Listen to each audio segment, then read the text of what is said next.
Ration বন্টন দুর্নীতি মামলায় শেখ শাহজাহানের ভাই শেখ সিরাজউদ্দিন, জামাই রানাবাবু লস্কর এবং গাড়ির চালক ফারুক মিয়া এই তিনজনকে তৃতীয় নোটিশ পাঠালো কেন্দ্রীয় তদন্তকারী সংস্থা ইডি।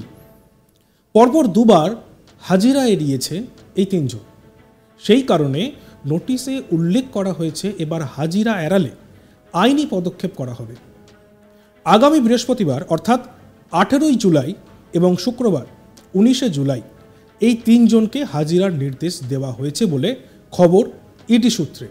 এই নিয়ে আমাদের প্রতিনিধি স্বপন ঘোষ এবং রাজেশ সাহা কি বলেছে আমরা শুনব।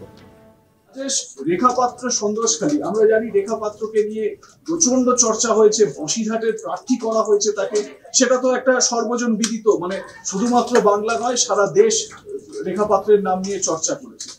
সেই জায়গা থেকেই আরো একটি নতুন বিষয় সামনে আসছে। পুরো বিষয়টি কি একটু যদি বিস্তারিত বলা হয়।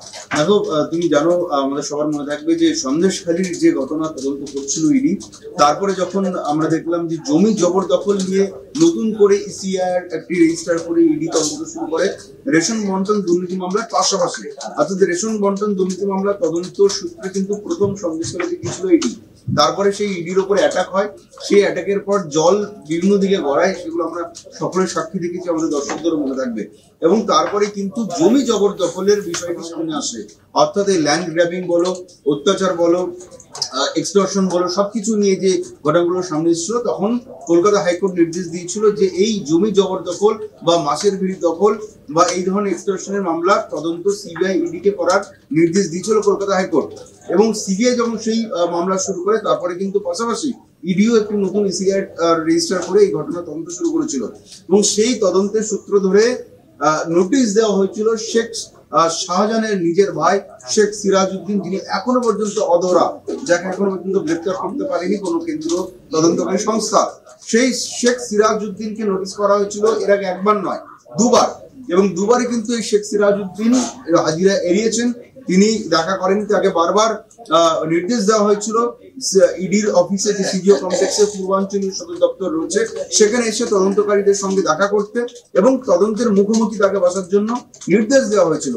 যদিও শেখ সিরাজউদ্দিন তিনি কিন্তু সেই হাজিরা এড়িয়েছেন, তিনি একবারও হাজিরা দেননি। এবং সেই আমরা জানি, এর আগে আমরাও সেই খবর করেছিলাম যে তার বিরুদ্ধে কিন্তু এলওসি ইস্যু হয়েছিল, অর্থাৎ লুকআউট সার্কুলার ইস্যু করেছিল কেন্দ্রীয় তদন্তকারী সংস্থা, এবং তারপর যাতে তিনি বিদেশ পালিয়ে যেতে না পারেন। কিন্তু তারপরেও কিন্তু তাকে গ্রেপ্তার করা যায়নি, তাকে এখনো পর্যন্ত ধরা ছোঁয়া যায়নি। এবং তারপরে নির্বাচন চলে আসে, নির্বাচনের সময় কিন্তু তদন্ত অবশ্যই চলছিল, কিন্তু কিছুটা গতি স্থল ছিল। কিন্তু আবার আমরা দেখছি নির্বাচনের পরে, এই উপনির্বাচন মেটার পরে ফের সক্রিয় হয়েছে কেন্দ্রীয় তদন্তকারী সংস্থা ইডি।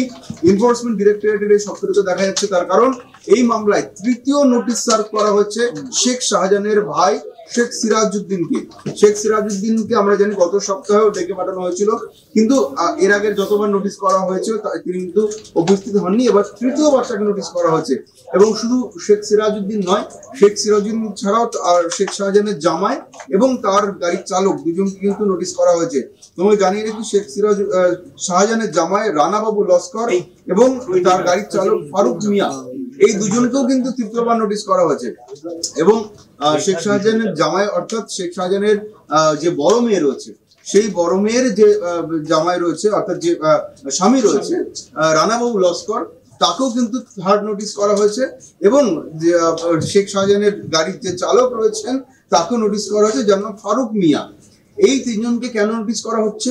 ইডি যেটা দাবি করছে যে এই জমি জবরদখল মামলায়, অর্থাৎ এই জমি লুণ্ঠন বলো বা মাছের ভেড়ি দখল বলো বা এক্সটর্শন বলো, সেগুলো কিন্তু শেখ শাহজাহান একার পক্ষে করা সম্ভব হয়নি বা তিনি একা করেননি। তার সঙ্গে যে সার্কেলটা ছিল, তার সেই ঘনিষ্ঠ ব্যক্তি শেখ শাহজাহানের নিজের ভাইয়ের বড় সড় ভূমিকা রয়েছে।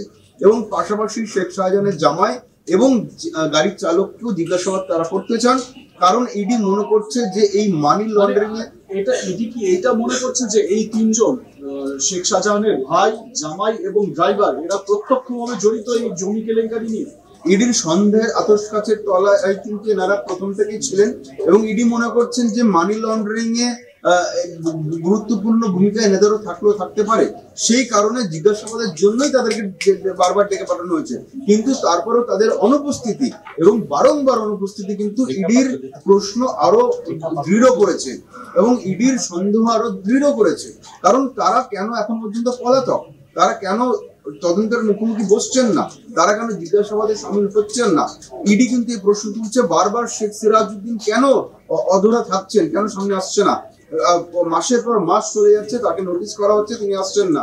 এবং তৃতীয়বার যেহেতু আগে নোটিশ করা হয়েছে, ইডি কিন্তু দাবি করছে এই তৃতীয় নোটিশেও যদি তারা সাড়া না দেয়, এই তৃতীয় নোটিশে কিন্তু এই 3 ব্যক্তিকে বৃহস্পতিবার এবং শুক্রবারের মধ্যে ইডির পূর্বাঞ্চলীয় সদর দপ্তর সিজিও কমপ্লেক্সে এসে দেখা করতে বলা হয়েছে।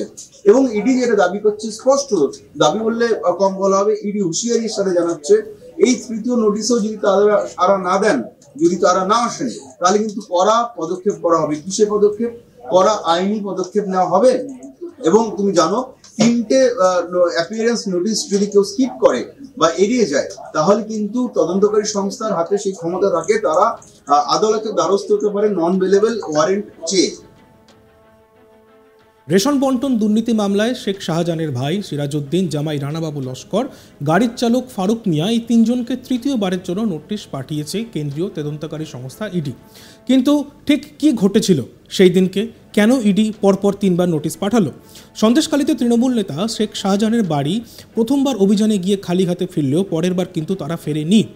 সরবেরিয়া গ্রামে শাহজাহানের বাড়িতে বুধবার সকাল থেকেই তন্ন তন্ন করে তল্লাশি চালিয়েছিল ইডি। ইডি সূত্রে খবর, শাহজাহানের বাড়িতে গহনার বিল, প্রচুর দলিল এবং বেশ কিছু জিনিসও পাওয়া গিয়েছে। রেশন দুর্নীতির তদন্তে এর আগেও শাহজাহানের বাড়িতে তল্লাশি চালাতে এসে ভিতরে ঢুকতে পারেনি ইডি, আর বাইরে ইডিকে রুখে দিয়েছিল শাহজাহানের অনুগামী গ্রামবাসীরা। 19 দিন পর আবার যখন তারা সরবেরিয়া গ্রামে ফিরে আসে, তখন তারা পুরোদস্তুর তৈরি হয়ে আসে এবং তল্লাশি চালায়। তল্লাশির খবর তখন আগাম জেলা পুলিশকেও দেওয়া হয়। শাহজাহানের বাড়ি তখন কেন্দ্রীয় বাহিনীর জওয়ানরা ঘিরে রেখেছিলেন। জওয়ানের সঙ্গে ছিল কাঁদানে গ্যাস। ন্যাজাট থানা থেকে মোতায়েন করা হয় পুলিশ। শাহজাহানের বাড়ির মূল দরজার সামনে পাহারায় ছিল রাজ্য পুলিশও, তাদের কাছে মজুদ ছিল কাঁদানে গ্যাস। ইডি সূত্রে খবর, 15টি গাড়িতে 125 জনেরও বেশি কেন্দ্রীয় বাহিনীর জওয়ান নিয়ে 7 জনের একটি দল বুধবার সকাল 7টা নাগাদ পৌঁছয় শাহজাহানের বাড়িতে। কেন্দ্রীয় বাহিনী জওয়ানদের মাথায় ছিল হেলমেট, হাতে গার্ড, সব রকমভাবেই তারা ছিল প্রস্তুত। জেলা পুলিশকে এদিন আগাম খবর দিয়ে রাখা হয়েছিল ইডির তরফ থেকে। ইডি শাহজাহানের বাড়িতে পৌঁছলে তাদের কাছে তল্লাশির পরোয়ানা দেখতে চায় পুলিশ।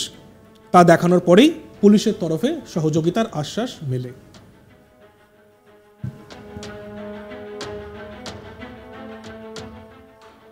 দেখতে থাকুন আজ তাক বাংলা, সাবস্ক্রাইব করতে ভুলবেন না।